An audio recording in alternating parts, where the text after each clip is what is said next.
welcome to another live edition of Blacklisted Radio. It's good to be with you. It's Sunday night. It's the third day of May 2015. My name is Doug Owen. I am the senior editor of blacklistednews.com. I wear lots of hats, so really the introduction is easily made there at blacklistedраdio.com. You can find out more about me, the show, our goals, our mission to inform, and all of that good stuff. You can also chat along with the lively crew hanging out there at blacklistedраdio.com. Lots of amenities, free exclusive content that you can find there pretty much throughout the week as we publish it. It's been a little bit of a slow period, but tonight I am glad to have this show to reflect on the week that was. One of the great things that is, I think, advantageous to listeners of the podcast is that we have a week to kind of see how things play out. We're not obligated to produce a lot of content and this knee-jerk reaction response to media stories that 9 times out of 10 turn out to be either completely skewed or somewhat initially incorrect. So you spend a lot of time, you spin your wheels looking at things, talking about issues that don't absolutely play out the way you think that they are. Lots of speculation, lots of conjecture, and with some people, lots of fear. The mainstream media, of course, using fear, sex, and your primal desires to sell you crap, to sell you an agenda, to sell you freedom wrapped in tyranny, to sell you free speech in free speech zones. I mean, I could go on. There's a litany of reasons that people use fear to propagandize people, and, well, it's worked very effectively since September 11, 2001. We have seen that reshape, redefine the U.S. government, the infrastructure of the government, rise of the Department of Homeland Security, and all that it entails. So for you out there that don't know much about me, I live in Round Rock, Texas, very close to RBN, right down the road, actually. And I have family and friends. My parents live in Bastrop County. If you're not familiar with Bastrop County, it's kind of the spearhead of the Jade Helm operation that is underway. And we're going to talk about what that is. And I hope to be able to get through a lot of the hype. And the psychological operation that is Jade Helm is multifaceted. You have, in most commentary and analysis, you have a pro and a con. You have for and against. And what gets lost is the gray, the minutia, all of the details that really do matter. And so I want to speak to that. We're going to continue the conversation we had last week with Google and the algorithm that determines your social credit. They already have this in China, and if you look at your social media credits, how many likes you have today, and, well, what the government thinks of your likes and what they think of your content, we see parallels to what's happening here in the U.S. And there's a new development, algorithms determining your benefits or lack thereof. So we're going to kind of build upon last week's show, talk about Jade Helm. We're going to definitely talk about what's happening in Baltimore. Tonight, the mayor has lifted the curfew. The fires are somewhat out in Baltimore. There have been tons of protests across the nation that have gotten scant messaging to the people of the United States of America. Very little attention has been paid to the police brutality in Denver and in New York City. But I think one of the really, really interesting things about what's happened in Baltimore is, of course, the media coverage of this. Now, if you are just a spectator and you don't have a lot of understanding, especially people outside of the country that listen to this show and are watching global media, you have to understand the disparity in Baltimore. Just like Detroit City used to be one of the most prosperous and beautiful cities in America. And due to, let's just be honest, Democrats and socialist-tinged politicians, there has been a squandering of epic proportions of cash and wealth and debt that have left the people pretty destitute. Oddly enough, if you've been watching the coverage, a lot of people would think that it's rich white people that are oppressing the people of Baltimore. Nothing could be further from the truth, and that really is the media psyop. That is the liberal media. I'm not a right-wing guy, but you see that coverage focusing on how the people are being subjugated by the man, the white man, the racist undertones of government. Well, there has been some justice. We'll see where it goes, but I don't hold out. I won't hold my breath for the justice to reach the people of Baltimore or the family and friends of the slain. But there have been indictments, 6 police officers, half of them black, by the way, that are indicted. The mayor and the police chief. I mean, I could go down the list, and it's not really about trying to prove to you that this is black on black crime, but that the media has gone out of its way to try to hide and obfuscate that reality, going out of their way to make it seem as something that it is not. So that's one thing to kind of take away from it. The heroes, you have to have a hero in every story and every tragedy. There has to arise somebody who is the voice of reason. And we have the mother who beat her child on television, and rightfully so, wrongfully so. People get into this debate about whether or not it's okay to hit your children, and it just really depends on the circumstances. And I think the most evident point is that it only matters if the state approves of what the parent is doing.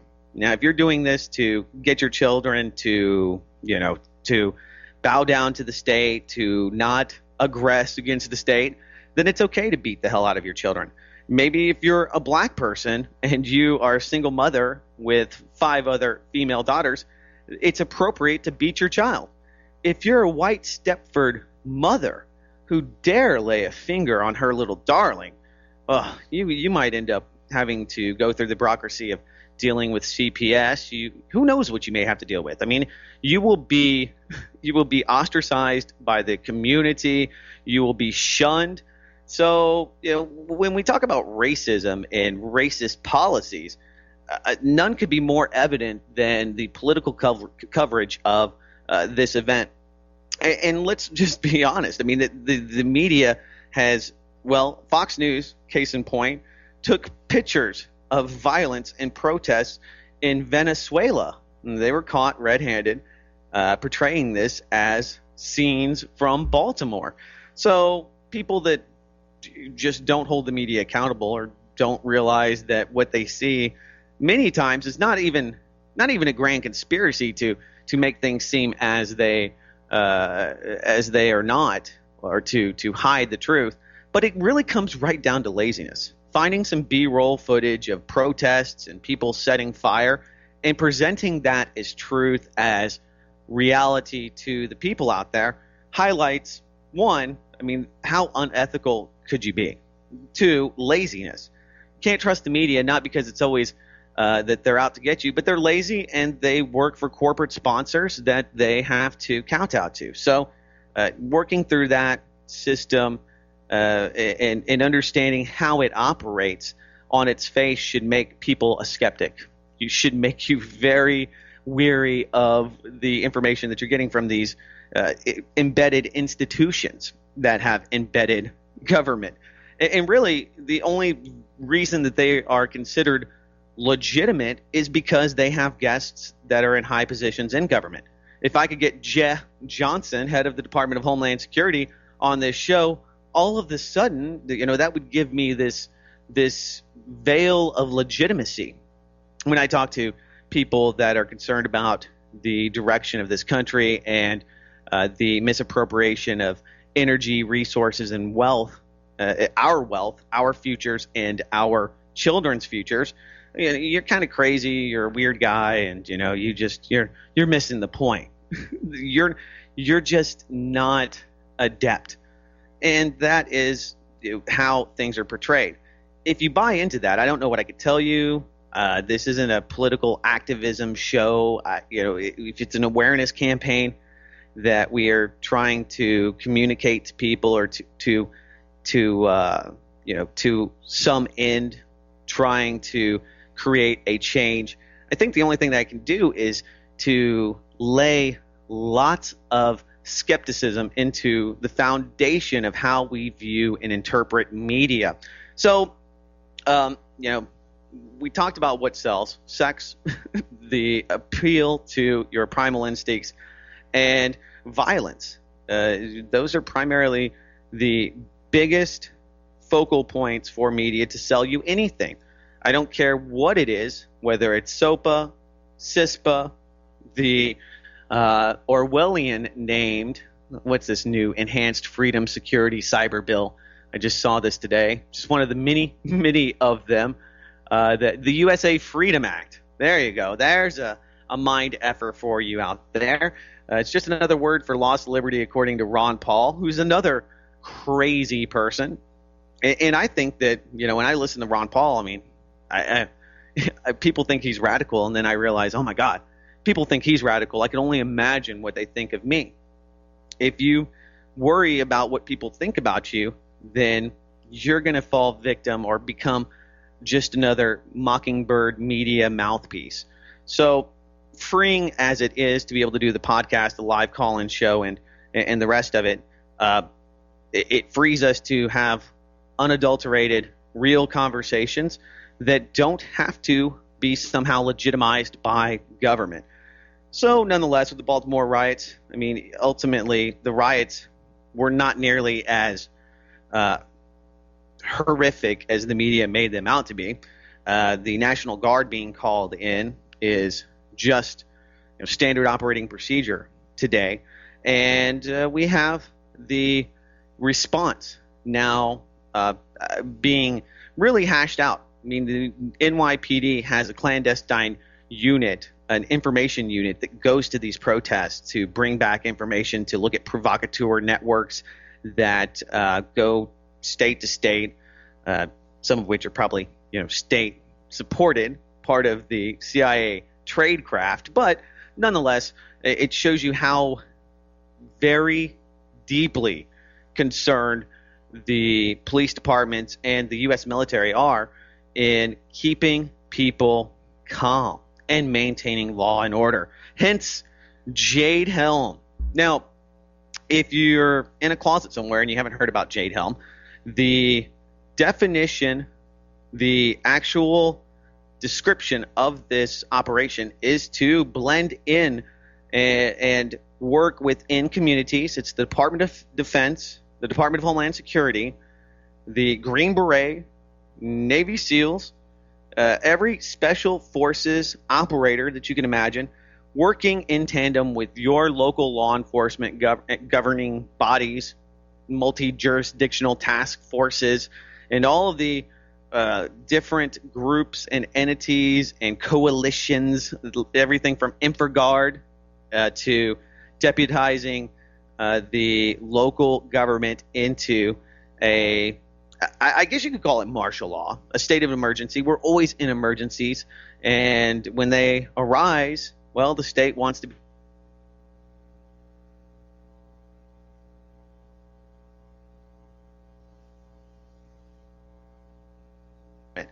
they want to identify unfriendlies, just like in any other situation where the government is in a hostile region where they have military operators on the ground doing whatever it is that they're doing, which is usually protecting infrastructure and assets of the government. That's big corporations, power plants, and people that dare question government.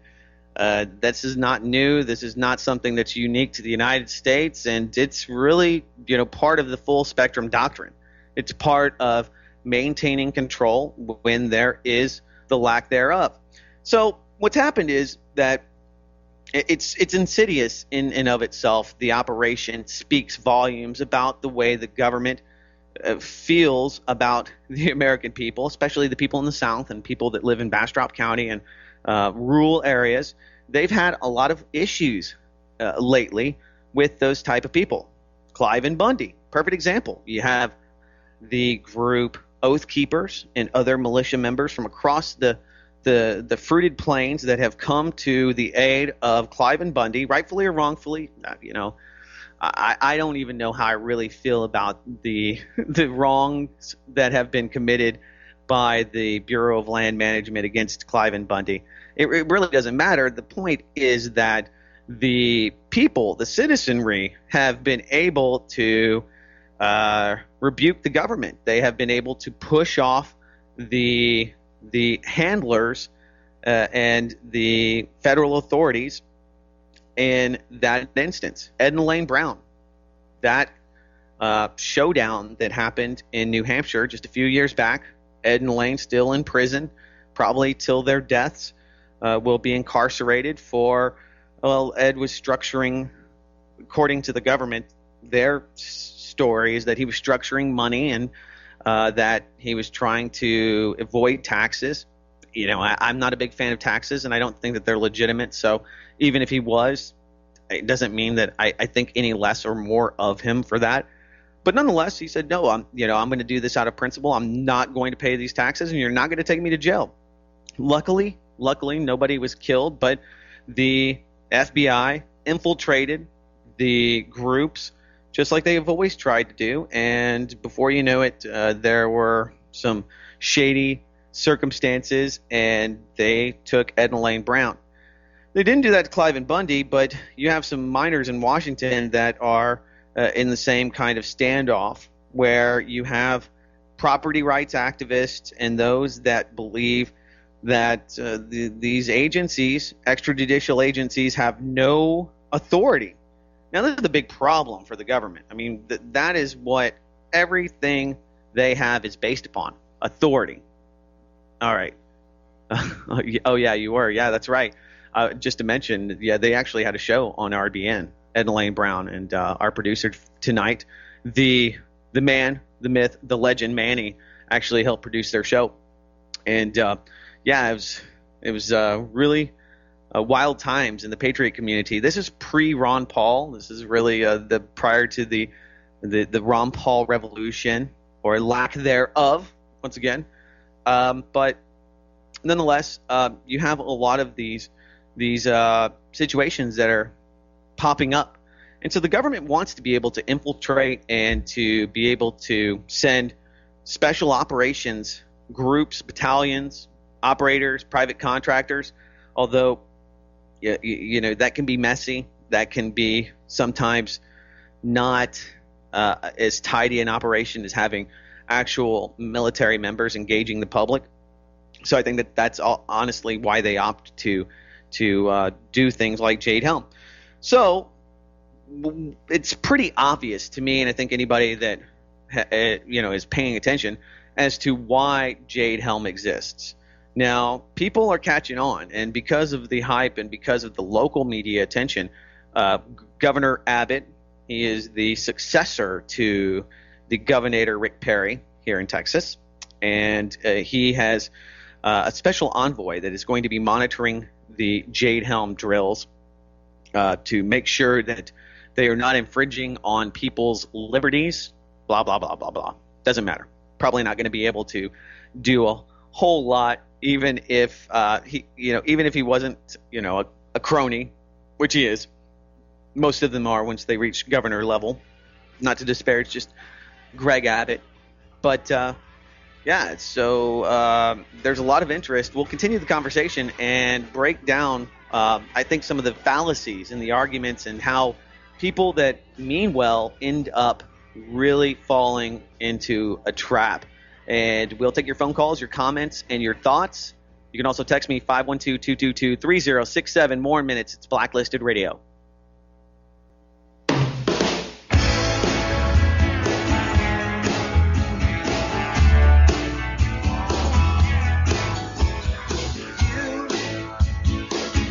You always wanted more time to do what you do. And now you got it, and I must be high to say goodbye. And welcome back. This is Blacklisted Radio. I'm your host, Doug Owen, and we're talking about Jade Helm. So there's really two thoughts on Jade Helm that we're getting from mainstream and alternative media, primarily. The mainstream media is saying it's nothing to worry about. This is, patriotic Americans that are just training for operations in other places like rural America. Where's that? I don't know. If you have ever been in the military, and many of you have, you know that the U.S. government trains specifically for operations. They try to make the training as real as possible. And, go back to Waco. At Fort Hood, they built a replica of the Branch Davidian compound, and just using that word is kind of a psyop, but they had a big building there. And, nefarious things probably happened. Cults do weird things, but they didn't have to set children on fire. They didn't have to have a huge standoff. And when you look at what Jade Helm is all about, you have to go back to Project Megiddo. Now, if you look at Project Megiddo, I should just pull this up myself just so I am accurate. But you can do the reading. Project Megiddo. If I could spell Megiddo. Megiddo. Megiddo. Yeah, so Project Megiddo was, according to Wikipedia, a report researched by and written for the United States FBI under Director Louis Freeh, whose untimely death after the Sandusky scandal raises hairs on my neck. But anyway, just look into Louis Freeh's death. Released on October 20th, 1999, the report named followers of white supremacy, Christian identity, and the malicious Freudian slip, militia movement, Black Hebrew Israelites, and apocalyptic cults as potential terrorists who might become violent in reaction to the new millennium. Now, if some of you old-timers that used to have to listen to quote-unquote Patriot Radio, Truth Radio on shortwave band radios and on the internet in the early years, you may have you might have been targeted in Project Megiddo. Anyway, the report's purpose was to warn other domestic law enforcement agencies to the potential for extremist criminal activity in the United States by individuals or domestic groups who attach special significance to the year 2000. So there was a lot of these, people that were doomsday cults. Funny enough, if you go back to, I hate to drop names here, but some of the broadcasts and listen to commercials on those type of networks, big names. One of them is like The Inception, but it starts with a G. If you're witty enough to catch on, you know what I'm talking about. And you'll hear these gold commercials, and you'll hear a lot of the hype and the fear surrounding Y2K. So there was a lot of cults, I guess you could call them that, militia people that were basically they thought that this was a large-scale conspiracy to institute martial law. And end times were coming, blah, blah, blah, blah, blah. Didn't happen. If you look back, it's pretty funny, kind of see parallels with the media coverage on Jade Helm today. I mean, Jade Helm was Project Megiddo in 1999. Anyway, this is, after the Oklahoma City bombing. This is this came out of the Clinton Joe Biden dynasty that was taking place, and a lot of the anti-terror legislation was hand-stamped by Joe Biden. That's why I mention him. But if you go back into it, you realize that this is just the continuation. Jade Helm is just the building upon this. And the reason is because there are people that go by the term sovereign citizen. At least that's what the government calls them, sovereign citizens. They don't believe that law applies to them. You've heard the crap that they put on TV, making anybody that questions, getting thrown out of their home because, LIBOR was rigged and they couldn't afford their homes anymore. People that are making political stands, people that are civil disobedience that are opposing the water being shut down in Detroit to people that can't pay their bills. These are potential terrorists in the government's mind. So no question as to why the government is doing this. It's pretty simple. But there are a lot of people that are making it out to be something much different. And we'll talk about that on the other side. Quick break. You can be part of it. It's Blacklisted Radio.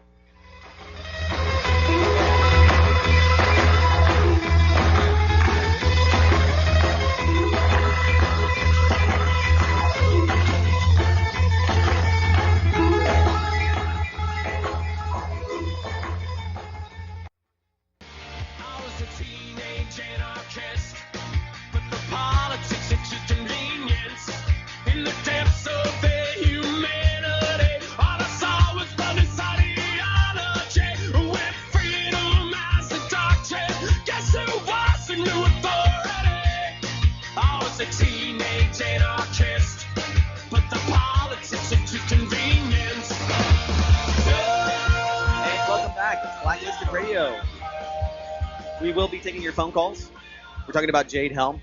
So what's happened is, and I've seen this over and over again, you probably have as well, people talk about this is going to be martial law, that the government is going to round up everybody and they're going to put them in cages. They're going to shackle them. There's trains on the tracks that have shackles. They have signs. They have Constantine wire. And they're going to round up the citizens in Bastrop County, put them in internment camps similar to those black sites that we find in Portugal and Romania and even in Chicago, Illinois. And that is going to be the plan, that they are going to take these people and do something with them because, that's what the government does. It grabs people in the middle of the night and puts them in, internment camps and tortures them and makes them work for Starbucks or whatever, the end result thought that this project will ultimately be. I say that and I joke, but that is what I'm getting on my feeds. I'm sure you've seen a lot of this. There's a lot of people that are really making this out to be something that it's not. Not that it's not nefarious, not that it isn't, a constitutional violation. Posse comitatus. This breaks every ethical rule between having a standing military army on our soil to the Magna Carta. I could go on for hours about how wrong and how insidious this plot is. It's about infiltrating every aspect of local government by the Department of Defense. Period. Point blank. But it's not about rounding up people. The government has, for the life of me, I can't understand why they would want to round people up unless you were causing a problem for the government. They don't need some cover. They don't need a big operation with much fanfare to grab individuals that they want to assassinate. If they want to execute people, the summary executions have been standard procedure for the U.S. government and everywhere from North Korea to Iran to Libya. How many times has the U.S. government assassinated and killed people for the interest of the state and their corporate sponsors? I don't know. Millions. And beyond the U.S. government, we can go back through history all the way to Babylon and find case after case of case in point where you can see that it was advantageous to the state, to the king, to the ruler, to the gods for people to be killed.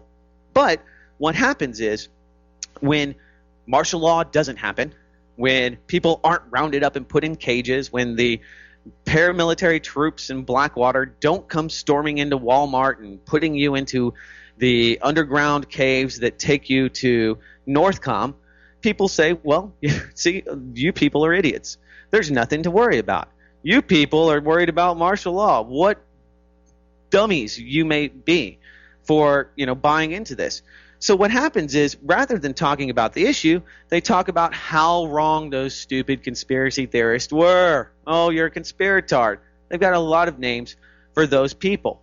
Rightfully so, because if you propagate this just ridiculousness, and that's what I deem it to be, if you're one of those people that is profiting off of the fear, profiting off of selling products because of Jade Helm, and getting ready and, getting into your bunkers or whatever it is you plan to do to take on the state. I'm sorry. I think that time will prove you incorrect. And what you're doing is you're damaging the reputation and you're taking away from the actual discussion. You are helping the state legitimize what is happening. And so whether you are intentionally or not helping the state in making this seem as it's just no big deal and that the only people that are opposed are silly, crazy people, you are helping the government in its mission to make this more normal, normalizing the militarization of your police force, which is not acceptable. It's not okay. You have Al Sharpton, a Thursday, who made mention. He said, look, what we need because of what's happening in Baltimore, because of what's happening in Ferguson and across the country with these racist cops, is we need the Department of Justice to take over police departments across the nation. We need a federalized police force to protect the black people. Now, I can tell you that is not going to help black people. It's not going to help white people or poor people. It's not going to bring any more accountability. It's not going to bring a higher level of scrutiny against those that are operating against the people exercising their free speech, their rights. It is going to do the exact opposite. But, when there's crisis, when people have heated fear and they have a reactionary mentality, when they want revenge, when they want accountability, but they don't understand how to get that, you get the Department of Homeland Security. You get tyranny labeled as Freedom Acts and Patriot Acts and all of these things that are just nothing less than Orwellian. So with that, we'll take some phone calls. If you are worried about martial law, I can put your worries to rest, because what's happening is worse. Rounding up a bunch of people and putting them in a cage, that's pretty bad. But a complete, total takeover of your police departments to go after people that think contrary to the state and question its legitimacy, that's far more sinister. It is a slippery slope towards a evil tyranny that we don't want. I mean, you need accountability, and if you don't have a separation of power, there is no accountability. There is no recourse. That's why it's great to have states' rights, and that's what Al Sharpton's saying. States' rights be damned. States' rights don't matter. We need to take away the right of the state, and that is already starting to happen. So anyway, with that, we're going to talk to some of the callers here. We got a lot of them here.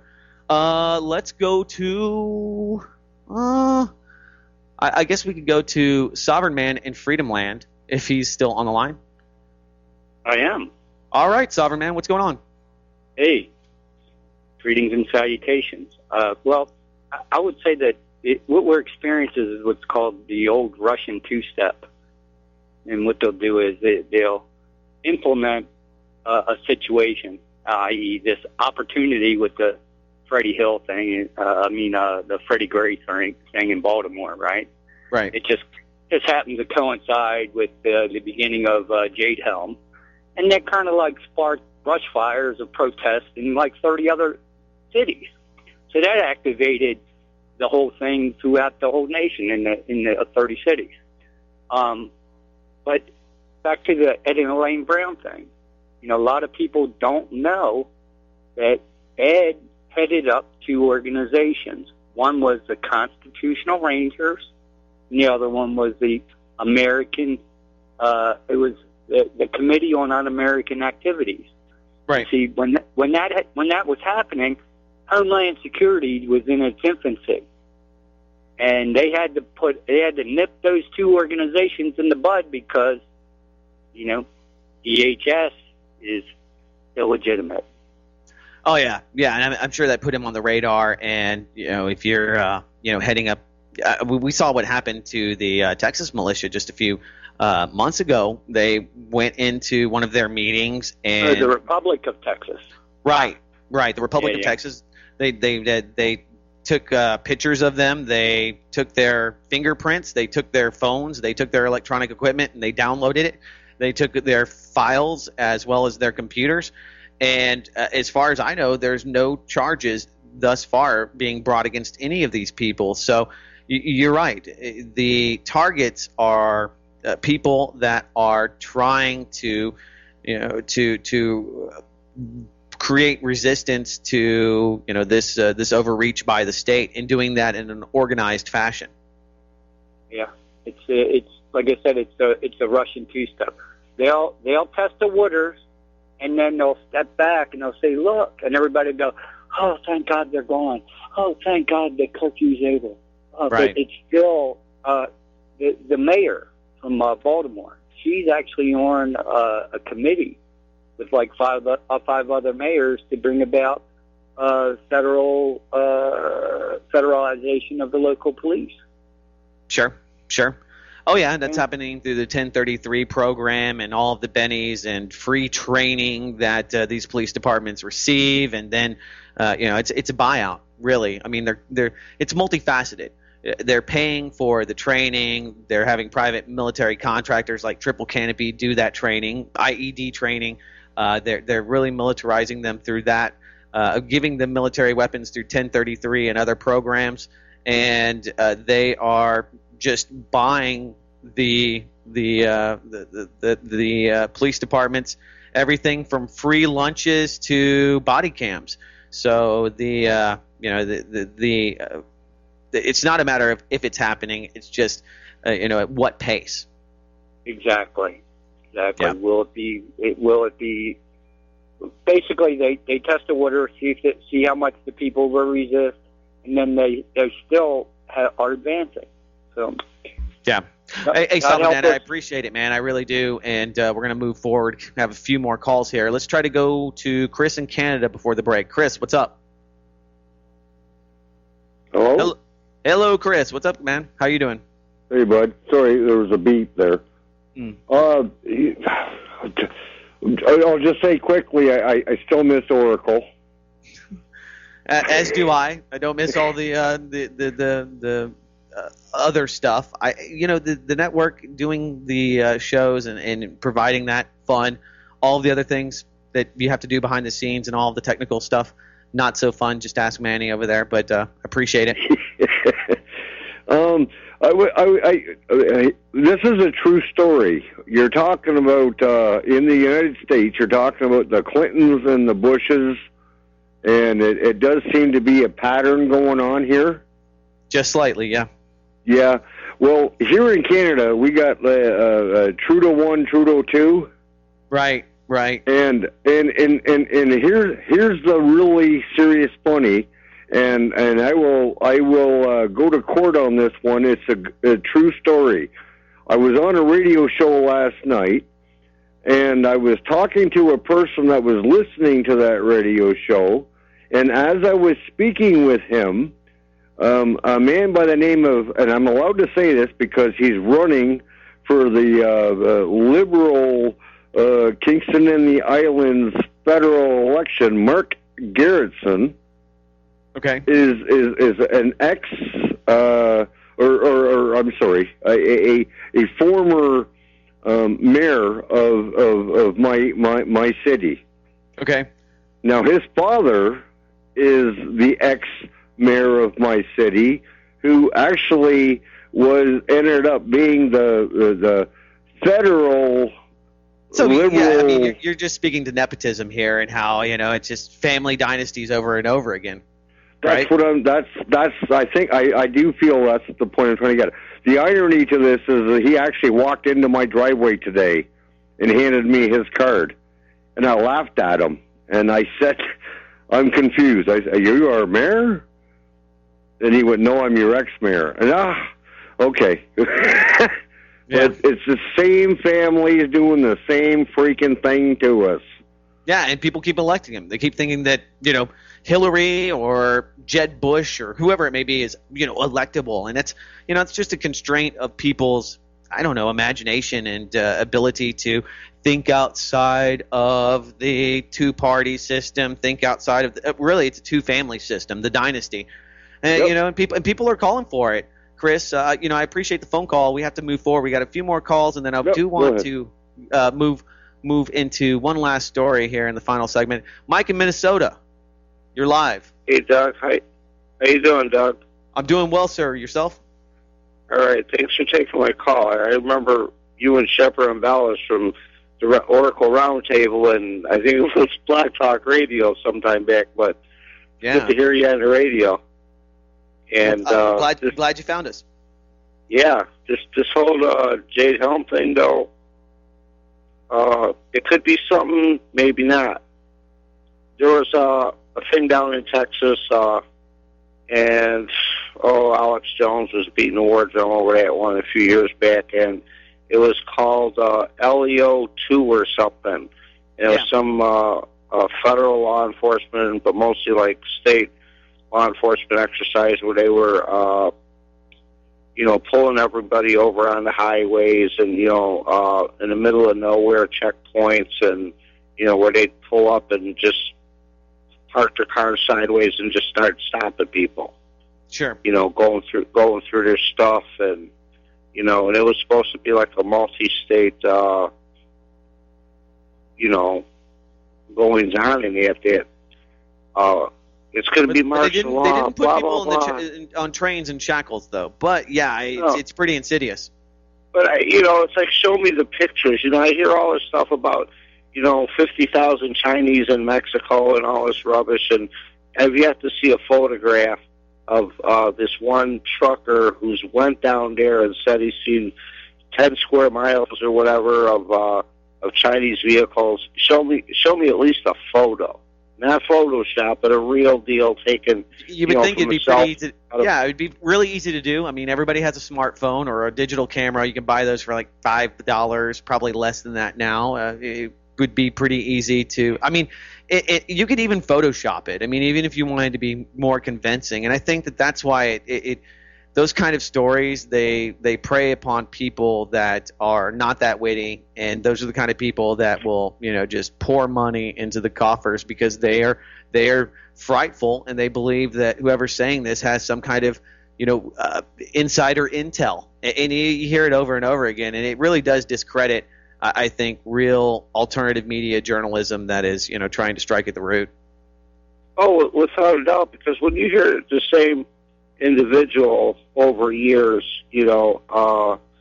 world's coming to an end, martial law, buy your gold, they're going to take this and that away, buy your silver, and they just have some, buy my freeze dried, because they're going to take over the country. I mean, I've been listening to these shows. No, Mike, I totally hear you, man. I appreciate it. We got to hit it. We're hitting the break. It's coming at us, so we have to do that thing. We'll be back with more on the other side. Your phone calls are welcome right here on Blacklisted Radio.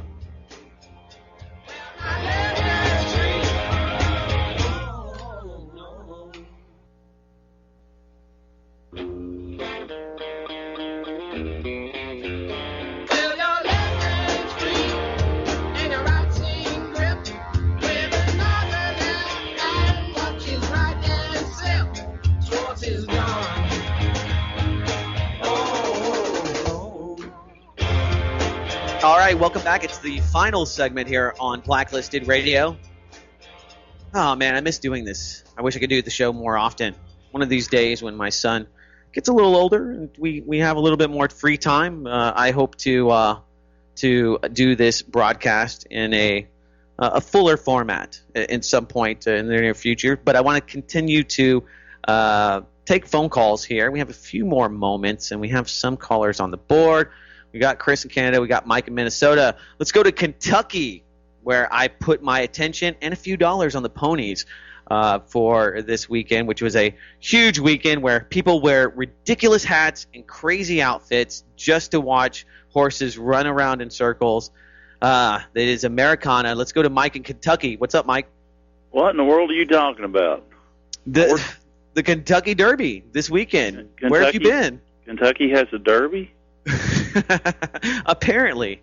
Oh, well, it must be like on the other end of the state or something. We don't get out. We don't get out much up in these here hills, Well, Well, there's we're fairly prepared for that Y2K thing, but we was a little bit worried about all them nuclear waste dumps that was probably going to go Fukushima after they ran out of food and diesel fuel. Yeah, there's that. That's a concern.